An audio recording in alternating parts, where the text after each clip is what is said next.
Welcome to another episode of the podcast Profits Unleashed podcast, where we inspire coaches, consultants to use podcasting as a way to grow their business, both as a guest and also as a host. Now, I am your host, Karen Roberts. Today's guest is the one they call the turnaround queen and the CEO whisperer. Victoria Pelletier, a corporate executive, board director, keynote speaker, and also #1 bestselling author with over 25 years leading major business transformations.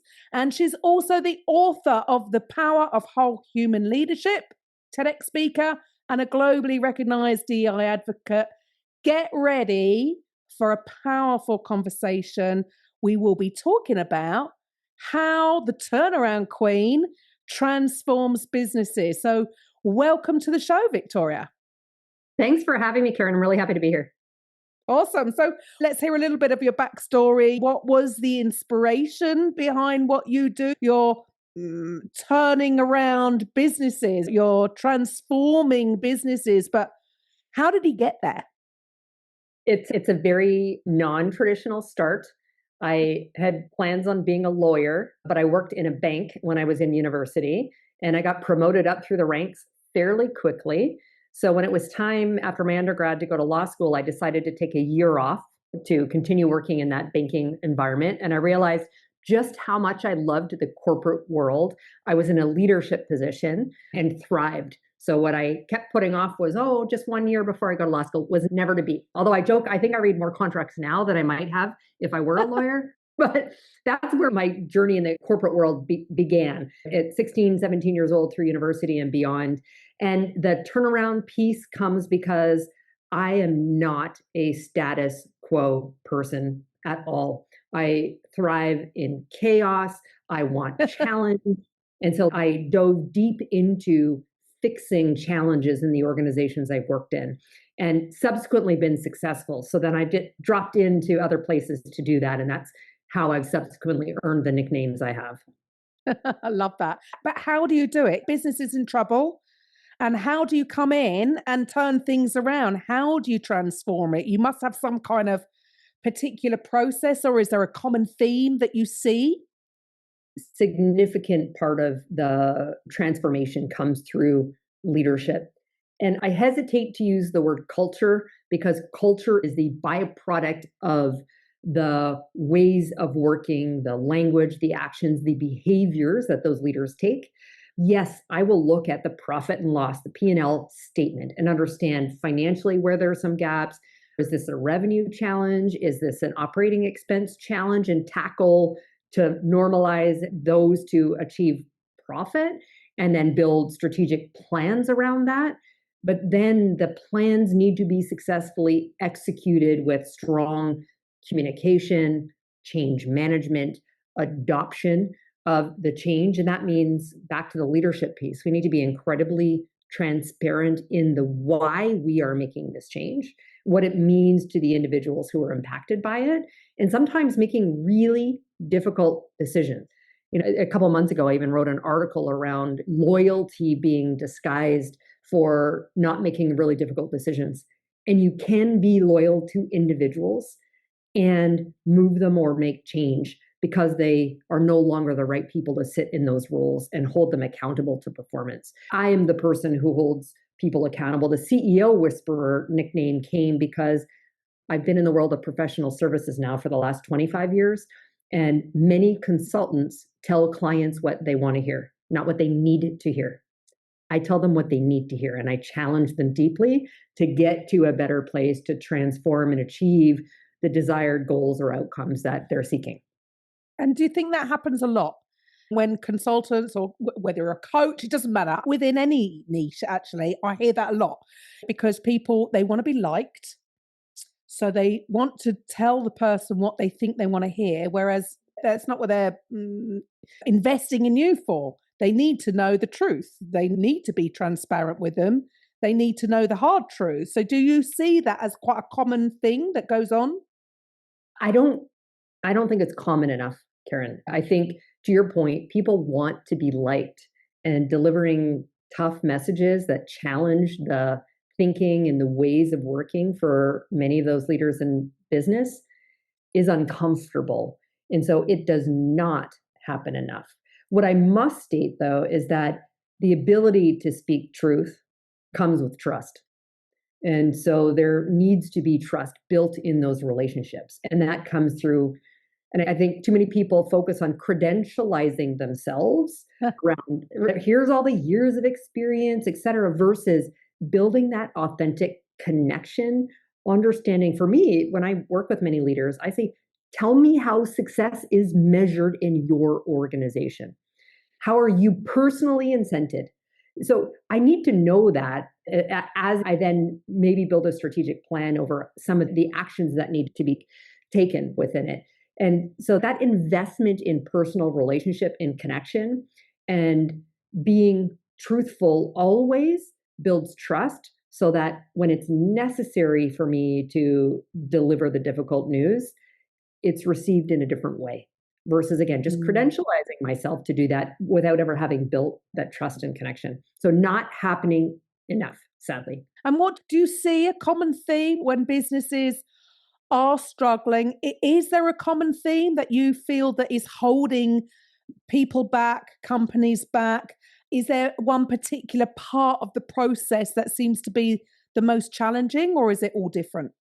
It's different, but there is a common theme. I've worked far too many times with companies who are afraid to make the people changes to deliver. I worked with companies that I've been a part of more than 40 mergers, acquisitions, or divestitures, both within one companies I've bought and sold to the companies I worked for, but also in the context of my professional services career supporting clients and other companies with that. And what I see is there's certain stages for people with certain skills, behaviors, and leadership qualities that work that don't in different times of whether it's growth or significant transformation. And there's a reticence by many leaders to make those changes. Going back to the loyalty piece, where they're like, but they've been with me, I trust them. But the ability to be critical and recognize you can still be loyal. You can, and you can treat people well, but you do have to marry the right skills, experience, leadership, actions, behaviors, language with what's required in that new environment. That's the part that I see holding so many companies or departments within companies back. And what do you see as the biggest challenge? What is stopping these businesses from growing, from transforming? Is it the marketing side? Is it you're talking a lot, what I'm hearing, it is about the team, the people you have in the team, but is there any kind of sort of common thread? Here's a typical consultant speak. It depends, which is true. Many times, as I said, I come in and assess the business challenge and build action and strategy around it, supported by the leadership and the people component. And so I've seen many things. You mentioned marketing. There is both brand perception. I've worked for companies who have been spun out from other organizations, and who they were in that organization and what they are as a standalone entity is different. So there's a significant corporate brand perception that needs to take place. That said, people do business with people. So there's an individual brand component that needs to be held to focus on personal branding or within those companies, building trust and relationship. And so there's a marketing play, but I talked about the operational piece. I spent a lot of time looking at what is the target operating model, the structure for the organization, and it changes and evolves over time. I've seen this insource, outsource model. When I got recruited out of banking into the world of outsourcing, and that was 25 years ago, but now there's critical elements where you're going to bring parts of it in-house. What is your superpower as a company? And so many times corporate functions, HR, finance, procurement, some of those pieces, there's things that make sense. So it depends. I see it being marketing, operational structure, and too cost heavy. Now work for a technology company, so I spend a significant amount of time in that space. That has the opportunity to transform both the revenue, the growth, and the opportunity, but also take out significant costs. So I think you need someone who understands business, understands the levers that can get pulled across, whether it's operations, it's marketing, it's your go-to-market, your sales motions, and the productivity, engagement from a people-based perspective. And how do you bring those all together? So At least things don't get boring because you're covering absolutely everything. And look, you brought up AI. There are so many people, I think, that are fearful because they think they're going to lose their job, whereas you still need a human being to be involved because AI is only as good as, what you're feeding it. So there's going to be a need for people that can utilize AI in the right way for their company, because it's not this magic pill, is it? It's got to be directed, if you like. So what do you see as the trends over the next couple of years in relation to AI? So many. Karen, I'm seeing a multitude of different streams. First of all, AI has been around for years, but agentic AI, what we know as we think about ChatGPT or Claude or Perplexity or all that over the last 15 or so months, the crescendo, the noise around that. So everyone's on agentic AI bus right now. What I think is, so everyone's trying to articulate, what is our North Star? Why are we doing this? What are the best use cases to do it? And so many times I'll say, be clear, is it because you're trying to create an end customer experience? Is it the expectation everyone wants the Netflix style of learning? We want the Amazon consumer purchase experience. And so we want to do that. And does that drive a different outcome for the end users, customers? Is it because we're trying to take operational cost out? Is it both? So let's be clear on why we're doing it, first of all. And so I think there's going to be more and more clarity. There's companies who are playing in that space and trying to figure that out right now. The next is, to your point, around almost every role out there, some few exceptions, are going to be transformed with AI. I go back to my early years in a contact center outsourcing environment. That was one of the first places where we were leveraging automation that then became AI. The work that gets left behind, think in a contact center. So most is handled through a telephone IVR or a chat agent now. By the time needing to deal with an agent, a contact center agent, it's an exception. It hasn't followed a flow. The automation can't handle it, or you've got a really irate customer. So the skills that are required for that contact center agent are different. Human reasoning, innovation, and problem solving much more important than the routine task of checking balances or doing things like that. And the human power skills are more important. So that's going to transform. And what I'm also seeing is we are redefining organizational structures to look less about job titles and job architecture and more discreetly at what tasks remain, what skills are required, and how can we build skills to make sure that the workforce remains ready for today in the era of the AI we are using and what will be there tomorrow and beyond. And so this continuous learning journey as well to keep them relevant and focused on the right kind of tasks that, are going to remain once others are automated. And then there is too much fear around it. I think when people realize that it is what it can actually do for you and your company, but also, you can't just, the old style AI chatbots, I think people were getting very frustrated with because they weren't set up properly. And so then you would get more irate customers. But now things are improving at such a phenomenal rate that the cleverer it gets, then yes, you don't need somebody at the end of the phone unless it's a very specific need. But this is only going to help people.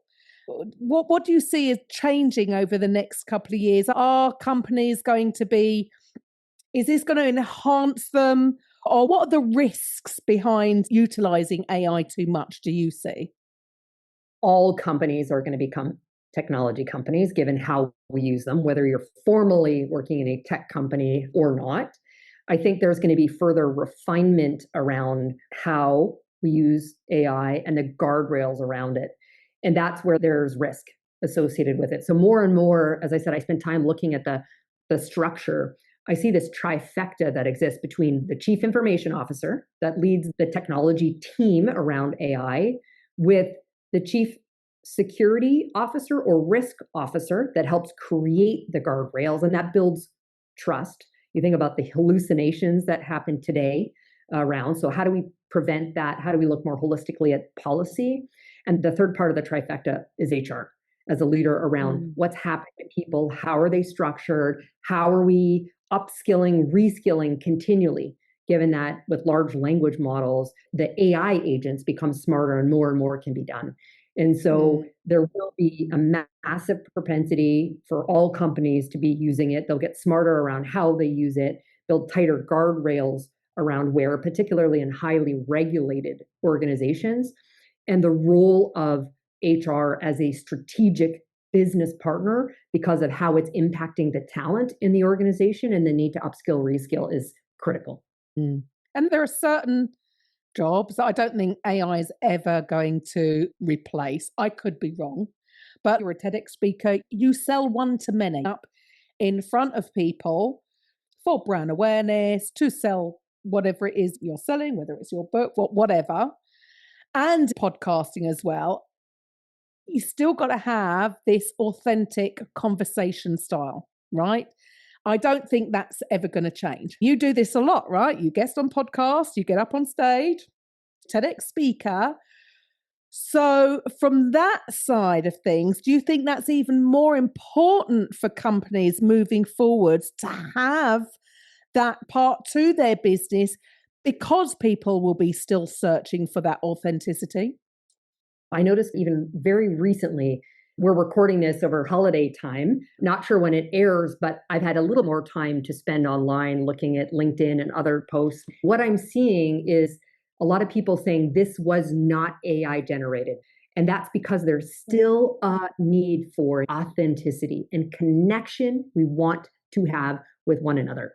And so I think there's going to be more and more importance around storytelling, authentic storytelling. I'm not saying don't use AI sometimes, but it's always my voice that comes out, right? And so how do we build connections? That's not going to change. Again, how I prepare for talks, writing articles has changed. I have support. It makes me more productive.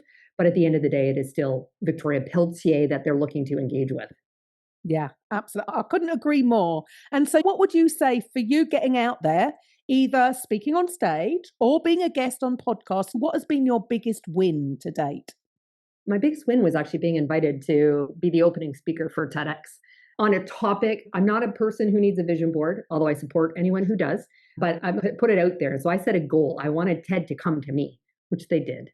So that was because I built a very strong brand and awareness and a multitude of things I was known for. So the theme of that TEDx event was resilience, which is one of the things I'm known for.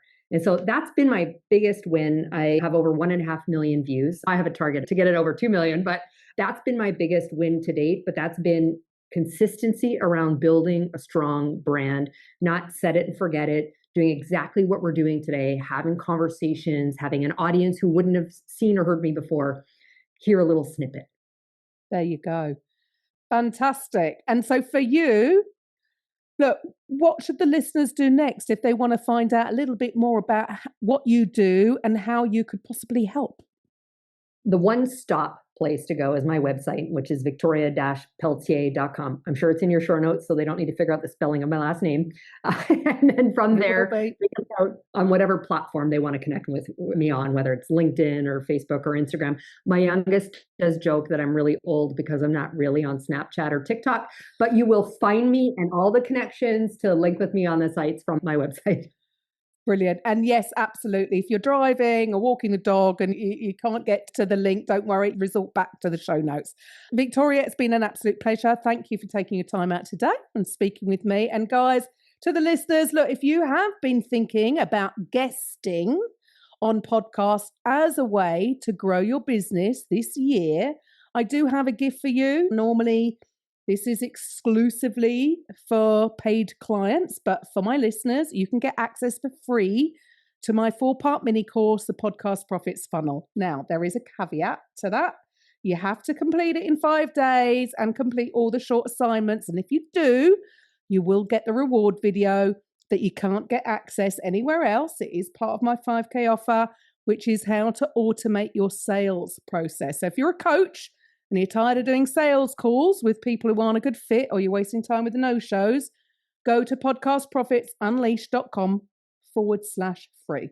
And I'll be back next week. Bye for now.